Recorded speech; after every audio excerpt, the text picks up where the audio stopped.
There's a database maintained by the Kansas State Historical Society that lists every recorded orphan train stop in the state between 1866 and 1929. Town names, dates, number of children placed, names of receiving families, dry bureaucratic columns. The kind of record that looks like nothing until you put it next to something else. I put it next to fire maps. Specifically, I put it next to the insurance underwriter reports filed with the Kansas State Legislature between 1860 and 1880, which document every town-level fire event serious enough to trigger a commercial loss claim. Those reports exist because the insurance industry needed them. They're not dramatic documents. They're actuarial, which means they're precise. When you overlay the two records, something happens that I have not been able to explain away. The orphan trains did not go to thriving towns.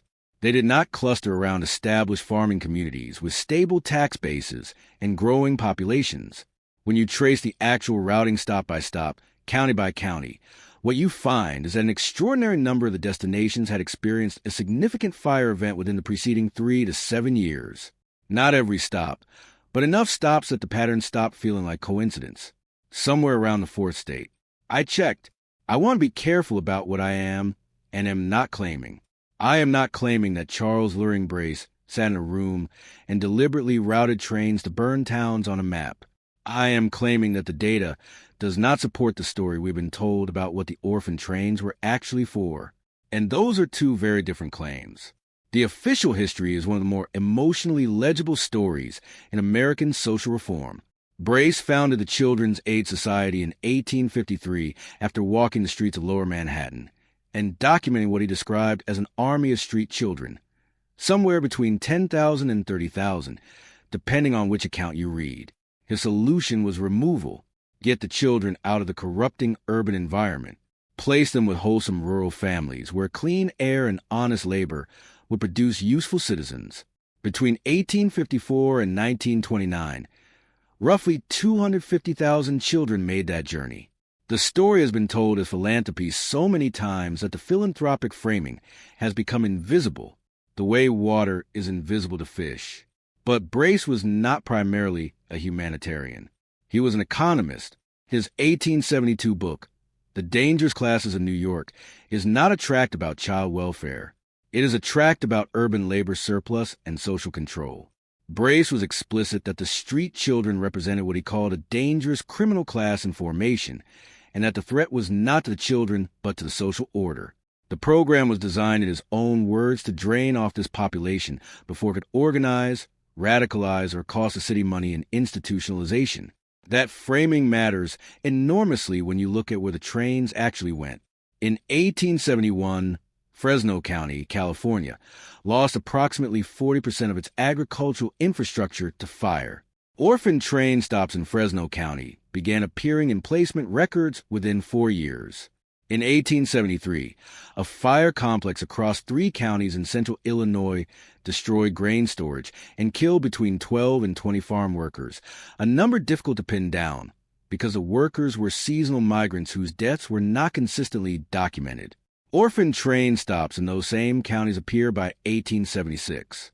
In 1874, a fire that started in a textile warehouse moved through a residential district in Mon, Georgia, and displaced an estimated 400 families. Children's Aid Society placement records show Bibb County, Georgia, receiving orphan train children beginning in 1877. I checked Michigan. I checked Indiana. I checked Missouri and Nebraska and Minnesota. The pattern holds. There's an obvious counterargument, and I want to address it directly because it is the first thing a reasonable person thinks. Towns that had recently burned were towns in active rebuilding phases. Rebuilding phases needed labor. If you were routing trains toward places that could absorb children into working households, you would naturally wait toward places with labor deficits. And places that had recently lost workers to fire or displacement would show up disproportionately in any routing that was even vaguely economically rational. That argument is correct. And it is also the argument I am making, because that argument means the orphan trains were a labor routing operation wearing the costume of a child welfare program. And those are not the same thing.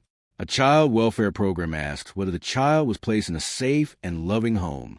A labor routing operation asked whether the destination received an adequate number of workers at an acceptable cost per unit. The Children's Aid Society's own record suggests which question they were actually asking. Brace's organization tracked placements not by well-being outcomes, but by something he called industrial absorption, a metric that measured whether the child had been integrated into productive labor within the receiving household. Letters sent back to society from receiving families were evaluated based on whether the child was working and whether the family considered the arrangement satisfactory. Not whether the child was healthy, not whether the child was educated, whether the arrangement was satisfactory to the family. The families were the customers, who funded the operation that served those customers. This is where the paper trail gets uncomfortable. The Children's Aid Society received substantial support from New York's merchant and manufacturing class throughout the 1860s and 1870s. Names that appear repeatedly in the donation ledgers include representatives of the railroad industry, specifically the Erie Railroad and later the New York Central, both of which had direct economic interest in the Western and Midwestern territories where the trains were being sent. The railroads did not charge full fare for the orphan train cars. They offered deeply discounted rates that amounted to near subsidization. Railroads actively developing land grants in underpopulated territories were subsidizing the transport of labor to those territories disguised as charity. I found a document I want to describe carefully because I am working from a transcription and cannot verify it the original at present. It is referenced in a 1947 academic paper on the Orphan Train movement published in a Missouri Historical Review journal, and it is described as an internal Children's Aid Society operational memo from approximately 1869. The memo, as quoted in the 1947 paper, discusses routing considerations for following year's placements. The language, as transcribed, includes a phrase about prioritizing communities, exhibiting conditions favorable to absorption with conditions favorable to absorption defined as recent population loss, active, reconstruction, or demonstrated shortage of juvenile labor. Conditions favorable to absorption. That phrase was written about children. The 1947 paper that quotes this memo treats it as a straightforward administrative document. The author does not appear to find the language remarkable, which tells you something about 1947 and something about the century of framing that had already made the language invisible. The children who arrived were not told where they were going. This is documented extensively in survivor accounts compiled in the 1980s and 1990s, when enough former train riders were still alive to give oral testimony. They were told they were going to good homes in the country. What almost none of them were told was the destination town, the name of the receiving family, or any information that would allow them, if the placement was bad, to contact someone outside the immediate community. This was not an oversight.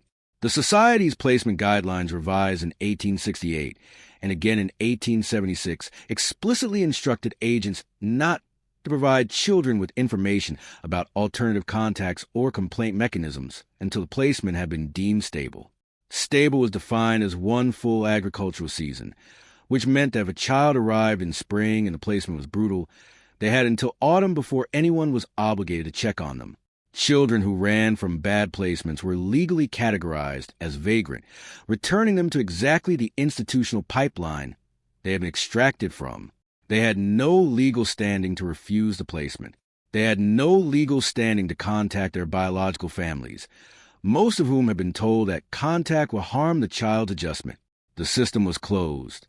I have been trying to find a single documented instance where a Children's Aid Society placement agent raised an objection to routing children to a recently burned town, not to the practice as a whole. Just one agent writing that this community lost its adult workforce to fire, and that the children were being sent as replacement labor rather than as children receiving homes. I have not found that document. What I have found is a letter from 1882 written by a placement agent named Catherine Sellers, working a route through central Iowa. Sellers writes to her supervisor about a town she had visited and was now being asked to revisit for a second placement cohort. She notes that the children from the first cohort were well occupied but not schooled beyond the minimum, and that several boys were performing labor she would describe as intensive for their ages. She asks whether it is appropriate to continue sending children to this community. Her supervisor's response is 3 sentences. He acknowledges her concern. He notes that the receiving families have expressed satisfaction with the arrangements. He instructs her to proceed. Satisfaction of the receiving families. That was the metric. That was the entire answer to her question. Catherine Sellers continued making placements in that community for 4 more years. The economic logic explains something that has always been treated as a humanitarian puzzle. The Orphan Train movement operated for 75 years. For most of that period, it was underfunded and understaffed, running on the organizational energy of true believers who genuinely thought they were saving children. I do not doubt that many placement agents went to sleep at night thinking they had done something good. But the funding that kept the operation alive did not come from people motivated by child welfare. It came from people motivated by the economics of territorial development.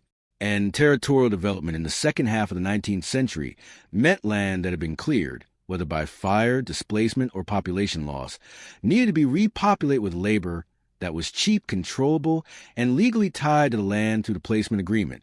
The Orphan Trains were in economic terms an internal migration program, the largest internal migration program in American history, before the New Deal run, through private hands funded by the industries that benefited from the migration.